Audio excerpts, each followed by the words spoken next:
Miongoni mwa benki ambayo sasa hivi inajitahidi sana kuwa karibu na wasanii na hata michezo ni benki ya CRDB benki. Sasa nizungumzie baada ya mtoto Diamond kutimiza wiki, yani siku 7, kitu ambacho Diamond Platnumz ameenda kupokea milioni 10, na hii ni milioni 10 ambayo pesa iliyoenda kwa Diamond Platnumz, lakini tunajua hiyo ni kama sehemu ya kuonyesha namna ambavyo walikuwa na collaborate vizuri, kwa kuwa isingekuwa kukubali Diamond kufanya kazi na Zuchu kwenye ile Zuchu Masterclass Imbeju, it means kwamba yani leo hii CRDB benki wasingefanya kazi na Zuchu, lakini kwa kuwa CEO Chief Executive Officer ambaye ni Diamond ndo aliyeidhinisha Zuchu aende kushirikiana na CRDB benki kwenye Zuchu Masterclass Imbeju, kitu pia ambacho kimeweza kufanyika, na tunaamini kwamba Zuchu akishakaa sawa basi kitaendelea kama kawaida. Kwa hiyo baada ya mtoto kutimiza wiki, Diamond kavuta milioni 10 zake pesa taslim, na hiyo ni pesa ambayo ninaamini moja kwa moja inaenda kwa mtoto na kwenye akaunti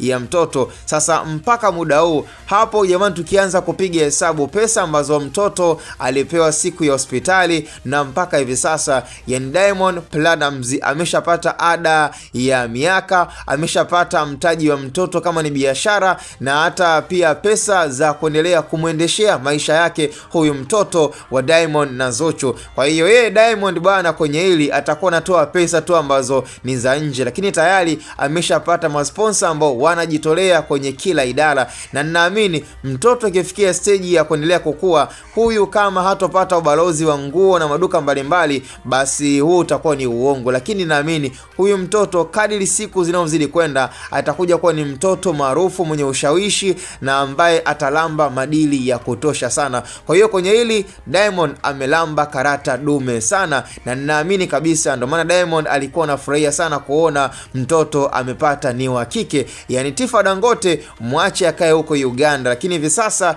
ni zamu ya mtoto wa Zuchu kupata mapenzi ya Nasibu Simba kama Simba, ambaye ninaamini umaarufu na ustar atamhamishia na nyota itamia kwa mtoto. So wadau wangu wa nguvu, make sure na subscribe, ku like na ku comment kwa matangazo na promo mbalimbali. Hakikisha unanicheki nambari 0684 006225, hiyo ni kwa njia ya WhatsApp peke yake.